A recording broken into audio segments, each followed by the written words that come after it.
Where's Jack? Good. After 44 years at the University of Montana, Jack Stanford is retiring as the director of the Flathead Lake Biological Station at Yellow Bay.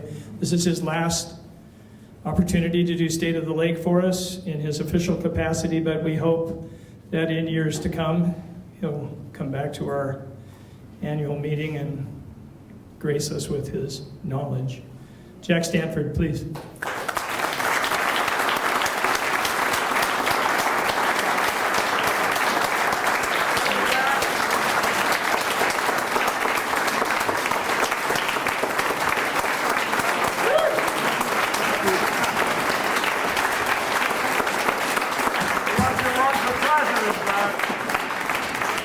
Well, thank you very much. That's just great. Go back one there on that deal. Wow, that was great. And I want to say that the other two speakers about riparian systems really gave good talks. That was good stuff. And Bob and Betty, the shoreline in front of your house looks like mine now. That's great. So speak up in the back, she says, so I will. And yeah, thanks for all your support over the years.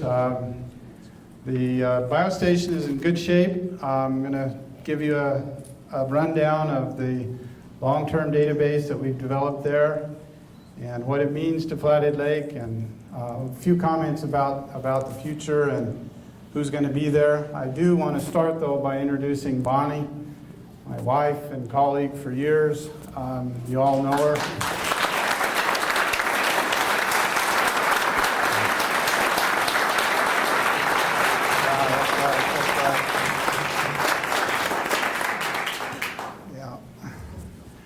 In the 44 years I've been at the university, I've published about 220 professional papers, and Bonnie's are the most famous, so that's the way it goes. You know, I first came to Flathead Lake in '72, and you two guys that spoke earlier, you don't remember '72, obviously, but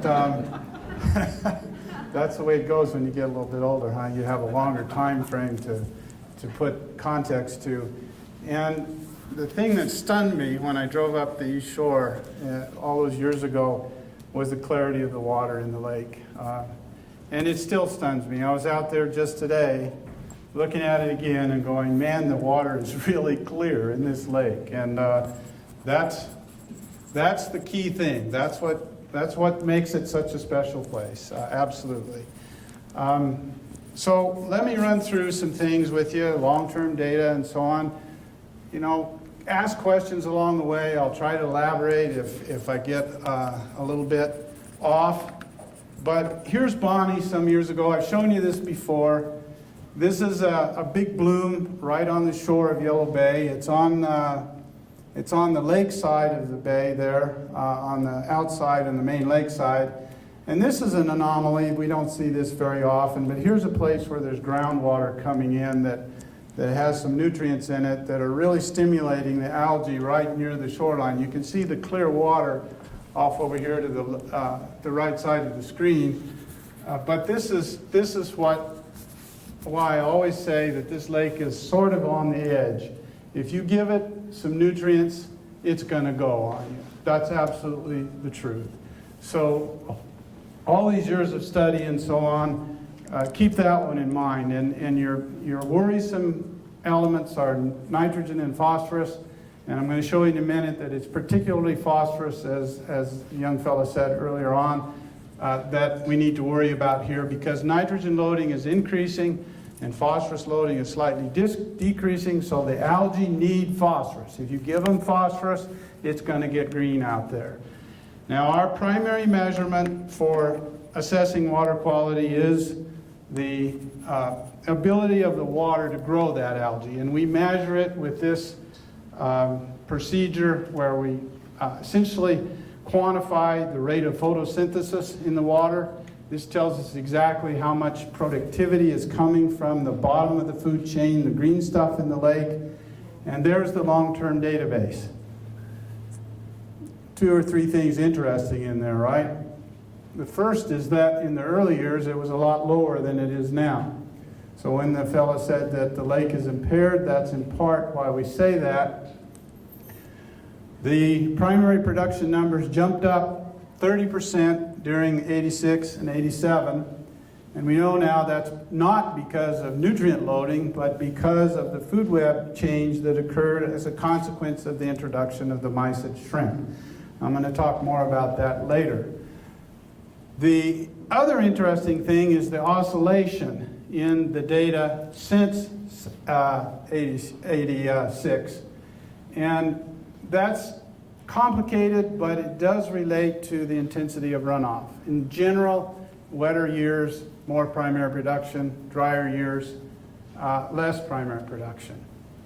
And that's really shown true the last couple of years, and this year especially.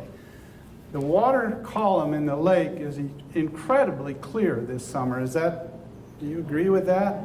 Incredibly clear. And yet it's been a pretty smoky year, a lot of material coming onto the lake surface.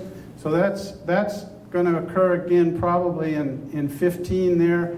The last data point on the slide is 2014, and that was dropping back so that the confidence intervals are very close to what it was all those years ago in 77.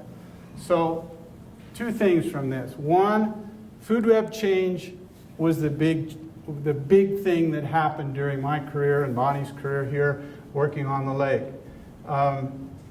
That elevated the master variable here 30%. Since then, it's oscillating around. We can expect that to continue, but keep a handle on the phosphorus concentrations, because nitrogen is increasing not only in Flathead Lake, but around the rest of the world. So this beast, I guess we have to talk about him every year, because it's what we call in ecology a strong interactor. It is a small critter, but it has effects that go throughout the food web of the lake. We know that the presence of this thing changed the lake dramatically. Bonnie published that in a very, very often cited paper now in the Proceedings of the National Academy, in which we described the three major eras of the food web in Flathead Lake. The historical one doesn't have any non-natives in it. It's bull trout, cutthroat trout, and particular kinds of plankters that supported them. And then in picture B, you have the kokanee period, where kokanee were most common in the lake. Some of you remember catching lots of kokanee, or we sometimes call them silver salmon, and the rest of the community was in pretty good shape. And then the mysids came in, and we entered into era C, which has become the lake trout era and the era of large lake whitefish. So if you haven't figured it out yet, the relative size of the critters in the figure indicates their relative abundance. So the mysid had effects that cascaded down from its level in the food web to the algae, and also cascaded up to the top carnivores, giving the lake trout an advantage over the others, and probably that's going to be the condition of the lake until the next invader comes. And I hope we don't have a next invader very soon.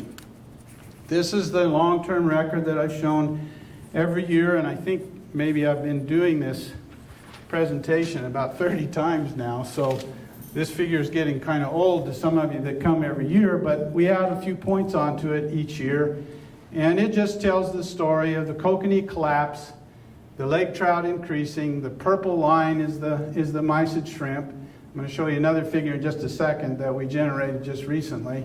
But those are the long-term effects. And the bottom line is that lake trout are doing very well. The tribes are doing some control on lake trout through their fishing regulations and MAC days and so on. And the numbers of lake trout have declined the numbers of lake trout in the yellow have declined some recently. And the bull trout seem to be just sort of holding their own. So in a way, perhaps the lake is reaching some sort of a quasi-equilibrium, and maybe will stay sort of the same for a while. But The mysids are pretty dynamic, and we've just completed a paper that we'll submit for publication here shortly with Sean Devlin's help. Sean, where are you? Sean is a postdoc and has been working on the long-term data, doing some modeling and so on, and helping Bonnie and I to synthesize all these years of work. And we're really glad to have Sean on board, because I'm hoping that he will be the primary person that carries on the long-term data on Flathead Lake. But he doesn't have a permanent position at the lake and at the station, and his future will largely be determined by his productivity, A, and B, what Jim Elser wants to do with the biostation. But the point I want you to note is the last 2 years on there, the mysids are getting very abundant again. And these things are amazing, because it appears that they're putting out now 2 cohorts per year. In other words, they're reproducing twice during a year, perhaps to compensate for predation by the lake trout. So there's always something interesting going on in this lake, and the mysids seem to be in the middle of it all the time. The other water quality variables that we keep track of, there's a lot of data right there going back only to '88, but that's the oxygen level in the water column. What we don't want to see is oxygen levels that fall down towards 50% or 60%, because that would indicate that we're getting so much productivity or pollution in the lake, that we're growing so much biomass that the bacteria in the winter and summer on the bottom of the lake are using up whatever oxygen is there. Now, on a theoretical basis in Flathead Lake, if you don't have much productivity going on, just on the basis of it being warm at the surface in the summer and cold on the bottom, you would expect there to be more oxygen on the bottom because it's cold. And that's because cold water can hold more oxygen than warm water can. There's a lot of sophisticated equations to back that up, but that's the way it is. And what you see there is, for the most part, there's, first of all, no change in the long-term record in terms of the oxygen concentrations in the lake. It's about the same today as it was way back in 1977. There are some places in the lake where there's a bit more sag or oxygen deficit on the bottom than at the main part of the lake, such as back in Ross Deep behind Wild Horse. But in essence, the oxygen concentrations look good in the lake. These are the values for phosphorus. TP is total phosphorus, SRP is reactive phosphorus. That's the phosphorus that the algae can really take up. And then the algae themselves are identified in terms of chlorophyll, that's CHLA. These are for the top 30 meters of the water column of the lake. That's important because light only penetrates to about 30 meters, so photosynthesis or production of algae can only occur in the top 30 meters of the lake, and most of it's actually in much nearer the surface. But the point here is that the thick bar is the long-term mean, and the thin bar is just the range in the data, and the circle is the water quality or water year 2014 mean. So what you see is a much lower TP number in water year 14, last year, for which we have complete database, complete data information. SRP doesn't change much because it's always very near detection.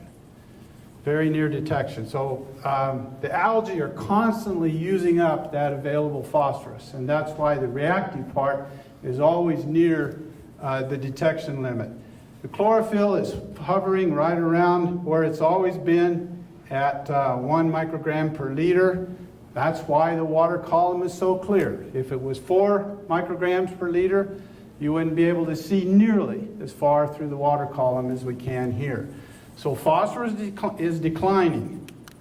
One way to look at that is to go across the longer period of record, and the red circles are total phosphorus, and you can see it just gradually declining a little bit, and then in 2014 it drops. The little round red dots are just all of the data collected for total phosphorus for the upper 30 meters of the water column from 2014 and early 2015. The high numbers are in the winter. When the high numbers are usually in the winter when they're usually in the summer when there's more productivity and phosphorus is tied up in the bodies of the algae. So the number gets a little bit higher, but in general, it's staying right down there around 4 micrograms per liter and even less than that in the last year or two. The bottom triangles are just the reactive phosphorus. It never changes. It's staying right on its low level.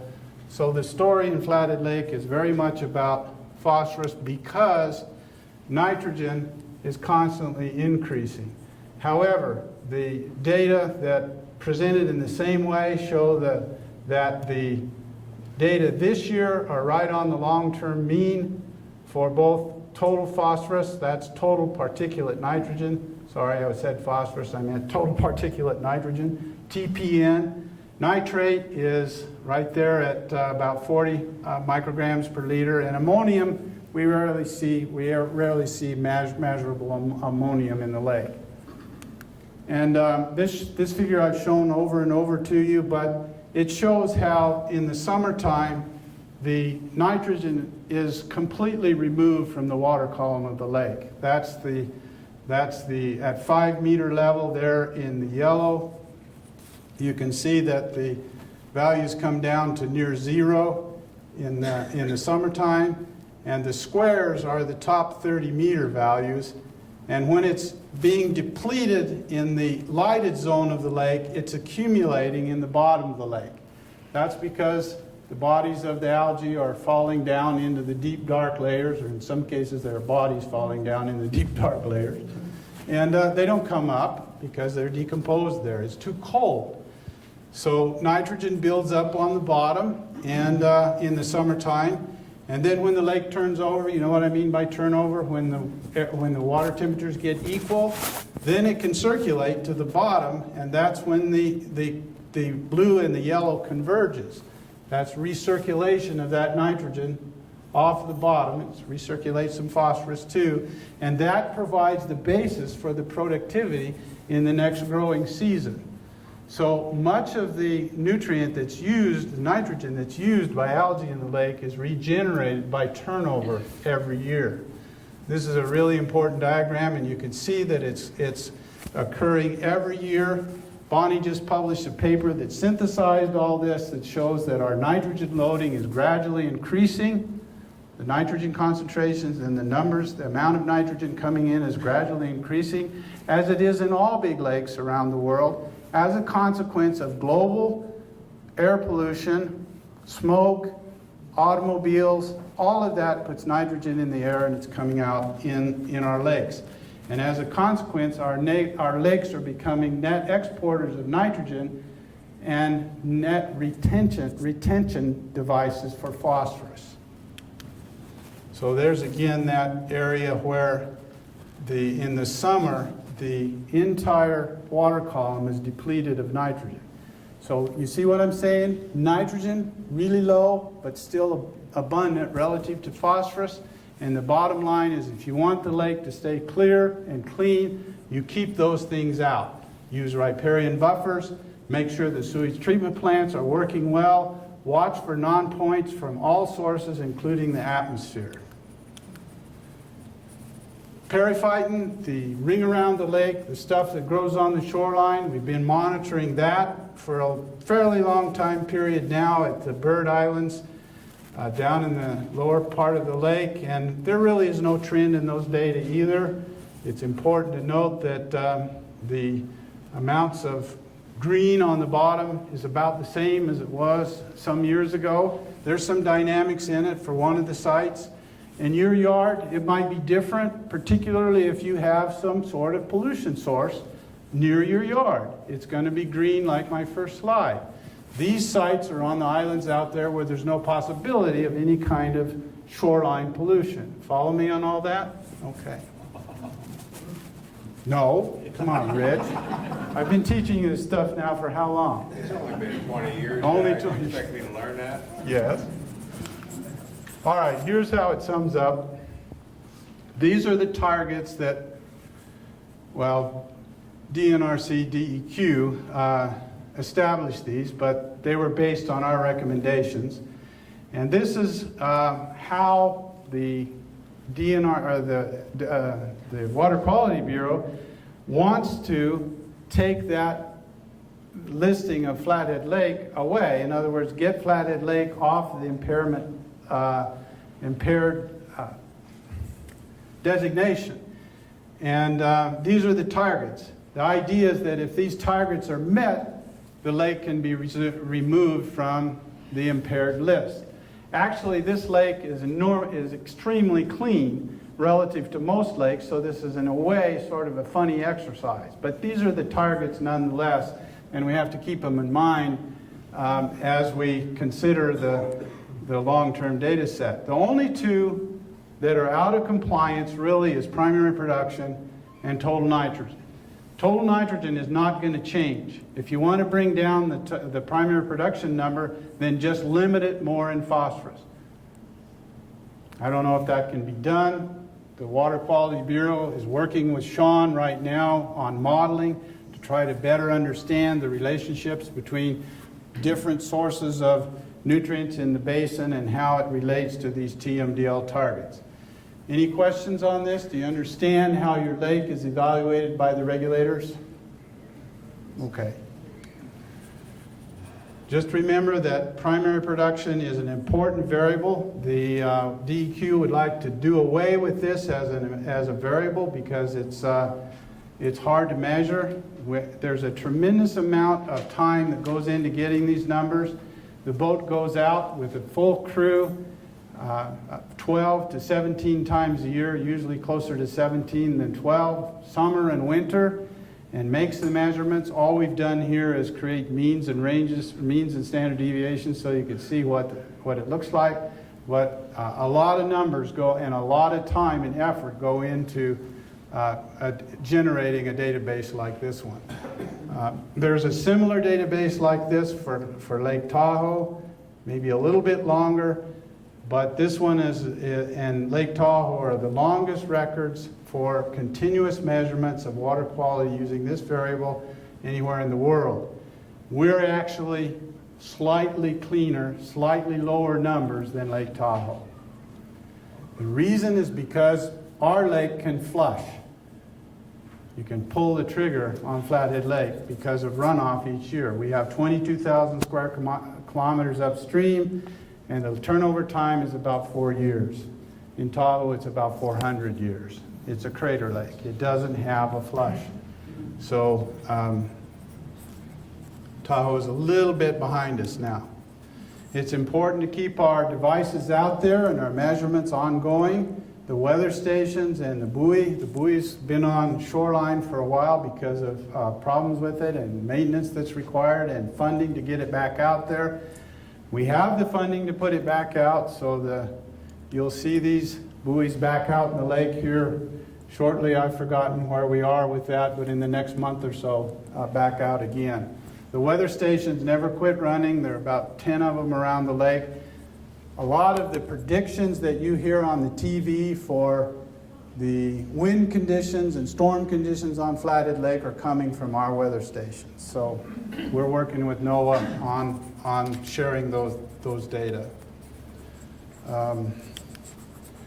So the objective is to prevent this kind of thing from happening. This is an old slide of Crow Reservoir, which receives a lot of runoff that the two guys at the beginning were talking about, preventing happening. It gets in the lake.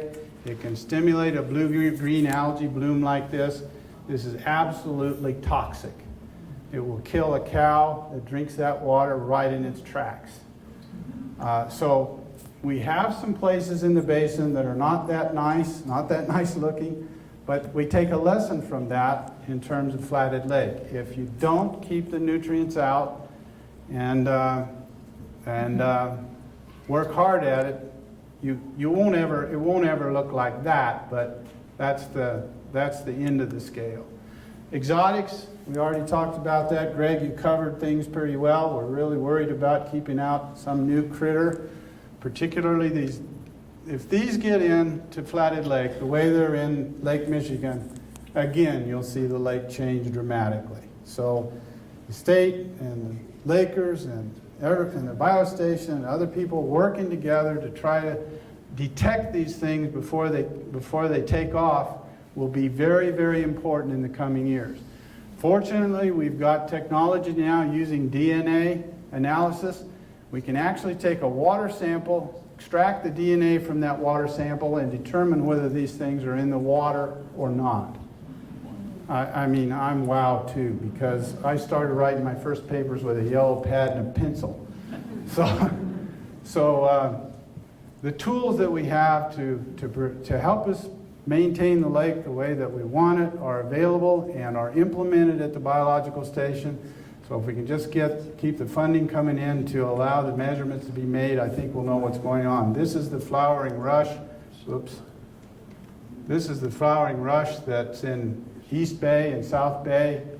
It's too late for that one. It's going to be there for a long, long time. There isn't really any way to eradicate it. On the other hand, I haven't seen any studies that indicate it's all that bad for the wildlife, fisheries, and so on in the lake. But there's probably more to that story.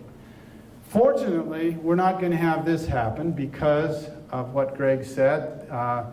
We worked hard on preventing those mines from getting going up in the North Fork, and Tester's little statement saying, great, we got the North Fork Protection Act done.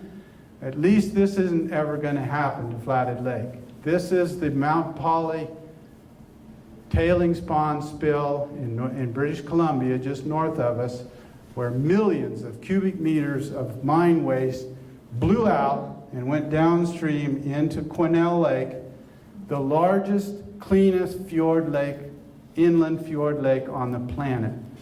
And the plume extended the full length of the bottom of the lake from one end to the other. There's a biostation on Quesnel Lake. This is a disaster that you don't hear enough about from our northern neighbors because they don't want to talk about it. There are 8 major new strip mine activities going on in British Columbia, 6 of which are in the Unuk and Taku basins, which are transboundary basins. Sound familiar? The Unuk and the Taku flow from British Columbia into Alaskan waters. And I've been approached now to start writing op-ed pieces about why understanding the quality of those rivers before these mines go in is really important if Alaska, which I find a little bit ironic, is going to protect its water quality rights on those rivers. I say it's ironic because Alaska was gung-ho on the Pebble Mine for the Bristol Bay area, which is the largest salmon ecosystem on the earth, and that one's been put aside. Folks, we need metals for all the things that we use, particularly rare earth metals, and this is going to be more and more of a problem worldwide, how to have enough metals to do all the things we want, particularly the computers and other computation devices that we have. All of our the computer that's running this and the projector require rare earths to build the little parts that go into them. All those little off and on switches that Gordon Moore figured out how to make and downsize and downsize and downside require these metals. So there's going to be constant battle over where we can go get them and where we shouldn't go get them. So at least in the Flathead, we've avoided that one. Greg mentioned this one. I'm going to mention it again because it worries me very big. Bakken crude and tar sands crude is coming down the Middle Fork. I've been working with Burlington Northern to try to decide how we might do some studies, some dye tests, some tracer studies to begin to understand how fast a spill would propagate. We have very sophisticated models and measurements that we can make now to try to look ahead in case there was an accident. Where along the river corridor are the tracks most vulnerable to flooding? and erosion, that sort of thing. At least the conversation is going on. But the movement of heavy crude from pipelines onto the railroads is a phenomenon that we've got to keep a track of. Somebody wrote back from Devlin's piece in the Missoulian this morning that I should be careful what I say, because the Bakken boom is putting groceries on a lot of people's tables. Well, I can't deny that. I drive a car too. But I'll tell you one thing, if this railroad car and if 5 or 10 of these went off and spilled into the Middle Fork, the disaster would be of such magnitude that they would probably have to close the Bakken field down, if that's the only way to transport that stuff. Because that's how sensitive this place is. One of the primary constituents of these crude oils is benzene. And it's going to go into solution, in the water, into the groundwater, and it isn't going to come out for years. So be cognizant of this one, and let's get some conversation going with Burlington Northern to make sure we have the state-of-the-art tracks, state-of-the-art tank cars, and so on out there. Shoreline erosion, that's still a bit of an issue. That's Bonnie standing by one of our formerly beautiful ponderosa pine that you can clearly see is eroded away by wave action during the full pool period. I don't want to open up an old can of worms. It's been with us from the very beginning of Kerr Dam. It hasn't stopped. It's not going to stop unless you build the kind of shoreline that Bob and Betty just built, a passive gravel beach. But in a shoreline that long, with that steep a gradient, it's really hard to put enough gravel there to stop the erosion in that manner. Holding the lake level down 6 inches to a foot, as it has happened to do this summer due to the drought, does really reduce the impact of wave-generated erosion on places like this shoreline at the biological station. Okay, so there's some of the things about the way things stand right now, and the concerns that I have, and I hope you share them, about problems that could emerge. I want you to remember that of all of the lakes in the world that have people living around them, big lakes, and Flathead is the 79th largest lake in the world, of those big lakes, Flathead Lake is the cleanest. And it's largely because of proactive intervention on a lot of things that could have changed that over the 40 years I've worked here. And also because the people before that had enough foresight to set aside something called Glacier National Park and the Bob Marshall Wilderness and the adjacent wilderness additions that came along, because that's where the water's coming from and it's completely protected. So that's fortuitous. This is a picture of me with Jim Elser. He will be the new director of the station. He gets a station that's in really great shape. It's got great facilities, great people. It's predominantly new now and ready to roll. So this guy is a mover and shaker, and he's going to do some great things for FLBS, or I miss my bet a long ways. One of the things they're going to do is increase the number of students that are trained at the biological station, both at the undergraduate level and the graduate level, because the university is going to hire Monica Elser, his wife, as an outreach coordinator for the biological station in generating students. Secondly, Jim has a joint appointment negotiated and finalized with the University of Montana and Arizona State University. Arizona State, you may not know, is the largest university in the country, 100,000 students. So we ought to be able to get 10 or 15 of them to come to Flathead Lake. But that's one of the most rewarding things, to take students like those kids right there, those young people right there, teach them what I've known, what I've learned over the years, and get them out there in the woods and along the lake and in the water and under the water, and let them experience for themselves what ecology is all about. And this is a great place to do it. It's great scenery, it's a great environment, we all know that. I think it's going to be a great future for Flathead Lake, and I hope the Lakers will be as active as they have been for the last how many ever years I've been associated with them, because advocacy is critical here, and the Lakers have been at the forefront of that from the very beginning of my career here, and they still are as I move on to whatever sunset I'm going to. And so thank you very much.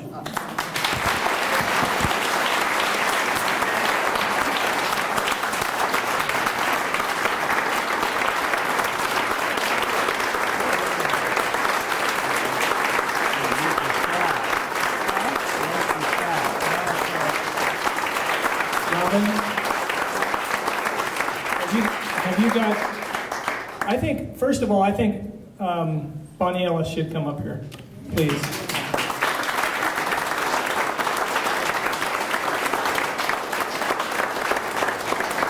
Robin, you have,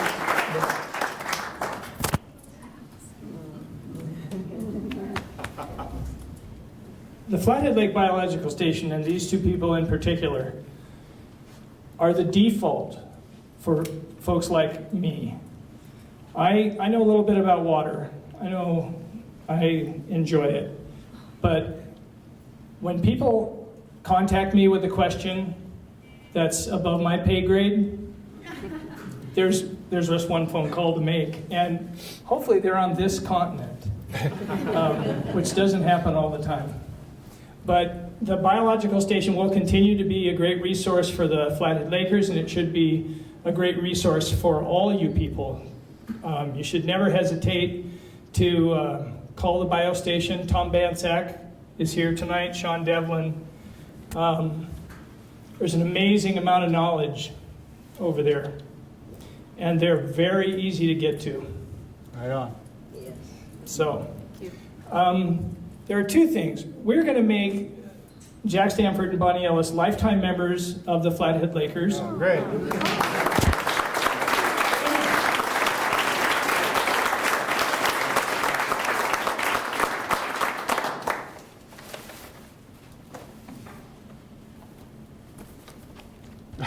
And this is not going to last very long, probably.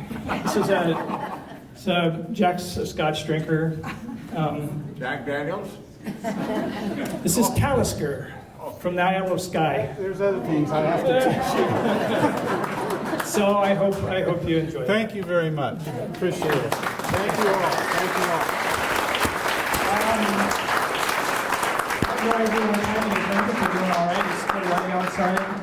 I would just like to ask all you people for your support for the Flathead Lakers.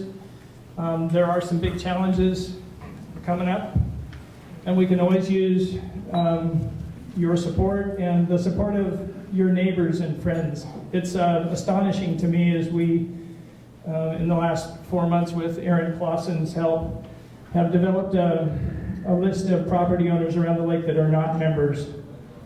It's amazing. And we just sent out 600 letters or something a couple weeks ago, and we'll see how that goes. But these are your neighbors. Now, these are your friends that aren't members, that don't take an active part or even an inactive part in the protection of this great water body. And so I would just ask for your continued support. Thanks for coming tonight. It's a great lake. Thanks for your help.